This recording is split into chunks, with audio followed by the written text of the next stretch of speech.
کہتے ہیں کہ زندہ قومیں اور خصوصاً شائستہ قوموں کا طریقہ کار ماردھار کرنا نہیں ہے، بلکہ اکراس دی ٹیبل بات چیت کرنا ہے، اور اگر کوئی مسائل ہیں تو ان کو افہام و تفہیم سے حل ہونا چاہیے، بجائے اس کے کوئی اور راستہ اس کے لیے اختیار کیا جائے۔ تو ماشاءاللہ یہ ایک بڑا خوش آئند موقع ہے، پہلا ضرور ہے، لیکن میں امید کرتا ہوں کہ آخری نہیں ہوگا۔ میں ایک مرتبہ پھر آپ کی لیڈرشپ کا اور آپ کا شکر گزار ہوں کہ آپ نے ہمیں یہاں مدعو کیا اور موقع دیا کہ ہم اپنے خیالات کا اظہار کریں۔ شکریہ۔ میں یہ ضرور بتانا چاہوں گا کہ اس وقت ان کے تجربے کی ہمیں نہیں سب کو ضرورت ہے، اور جو حالات ہیں ہمارے درمیان بہت ساری چیزیں قدر مشترک ہیں۔ ہمارا ایک طرح کا تاریخی پس منظر، نفسیاتی ردعمل ایک طرح کا، اور پھر جن حالات میں رہ رہے ہیں ہمارے سیاسی خیالات بھی اس حوالے سے کہ ہم سب سمجھتے ہیں، اکثریت پڑھے لکھے لوگ سمجھتے ہیں،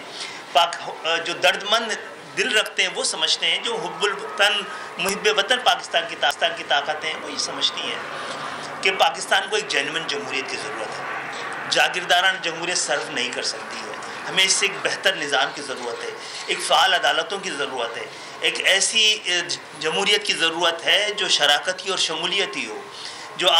جو جس کے ثمرات عام پاکستانیوں کے دہلیز تک پہنچانے کی کوشش کی جانی چاہیے۔ تو جو ہمارے درمیان قدر مشترک ہے اس میں ہم مل کر اور آگے بڑھ سکتے ہیں، اور آپ کے تجربے سے صرف ہم نہیں، میں سمجھتا ہوں کہ پورا سندھ اور پورا پاکستان، اور خاص طور پہ سندھ کے شہری علاقے جو بہت مشکل حالات میں آتے جا رہے ہیں 13 سال کی حکومت کے تسلسل کی وجہ سے، اس میں بہت فرق پڑے گا۔ ہم اپنے پہچان کے لیے، شناخت کے لیے اور حقوق کے لیے، اور کراچی اور سندھ کے شہری علاقے دراصل میں سمجھتا ہوں کہ اس سے دشمنی تو پاکستان سے دشمنی ہے۔ وہ جو 70 سال سے 70% سے زیادہ ریونیو دے رہے ہیں اور سندھ کے بجٹ کا 95% دے رہے ہیں، کسی کو پاکستان سے دشمنی کرنی ہے تو اگر کراچی کے حالات درگوں ہوتے چلے گئے تو پاکستان جس بڑے پلر پر ٹکا ہوا ہے اس کو گرا کر کس کو فائدہ پہنچانے کی کوشش کی جا رہی ہے۔ آپ کا بہت بہت بہت بہت شکریہ، اور ہمارا بڑا حوصلہ بڑھا ہے۔ جی جیسے صاحب یہ بتا دیجیے گا کہ آپ نے جو ایک اسٹیٹمنٹ عمران خان کے حوالے سے دی تھی، اب اس پہ فواد چودھری نے کہا ہے کہ وہ کرمنل کیس جو ہے وہ کرنے جا رہے ہیں آپ پر، اور اس کے علاوہ انہوں نے یہ بھی کہا ہے کہ ڈی فیم کر رہے ہیں آپ وزیر اعظم کو، تو آپ اس پر کیا کہیں گے؟ اور آپ نے جو وزیر اعظم کے حوالے سے بات کی ہے، آپ کے پاس ثبوت موجود ہے؟ کیونکہ آپ کا تو پورا ایک کنٹرول رہا ہے، جج ایز اے جج آپ رہے ہیں، تو آپ کے پاس ثبوت ہے جس پہ آپ نے جہانگیر ترین صاحب نے اس کی تردید بھی کر دی ہے ٹویٹ کر کے؟ جی، میں اس سبجیکٹ کے اوپر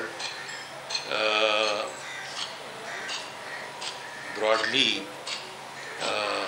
بات کروں گا، جو میں اتنا بھی نہیں کرنا چاہتا، لیکن براڈلی میں اس کے بارے میں بات کروں گا۔ دیکھیں، جو کچھ بھی میں نے کہا ہے وہ سچ ہے، اس میں کوئی دوسری بات نہیں ہے۔ رہ گیا اس بات کا تعلق کہ کوئی صاحب ڈیفیمیشن کا مقدمہ داخل کرنا چاہتے ہیں، یقیناً کریں، عدالتیں کھلی ہوئی ہیں، اور رول آف لاء کا تو مطلب ہی یہی ہے کہ اگر کسی کے حقوق کی پامالی ہوئی ہے تو وہ عدالتوں میں جائے۔ لیکن سوال یہ ہے کہ حقوق کی اگر پامالی ہوئی ہے تو کیا فواد چودھری صاحب کی ہوئی ہے یا عمران خان کی ہوئی ہے؟ اگر ڈیفیمیشن کا مقدمہ داخل کرنا ہے اور خصوصاً کرمنل مقدمہ داخل کرنا ہے تو ایف آئی آر کون کٹواتا ہے؟ وہ شخص کہ جس کے گھر کے اوپر کوئی واردات ہوئی ہے وہ، یا راہ چلتا آدمی کوئی؟ تو اگر مقدمہ داخل کرنا ہے فبیہا، جس کے بھی حقوق پامال ہوئے ہیں اس کو حق ہے، وہ ضرور مقدمہ داخل کرے، اس میں کوئی مسئلہ نہیں ہے۔ جہاں تک کہ ایک دوست نے یہ کہا کہ جہانگیر ترین صاحب نے اس کی تردید کی ہے، اب میں ذرا سا توقف۔ سبسکرائب کریں اور بیل دبائیں تاکہ کوئی خبر رہ نہ جائے۔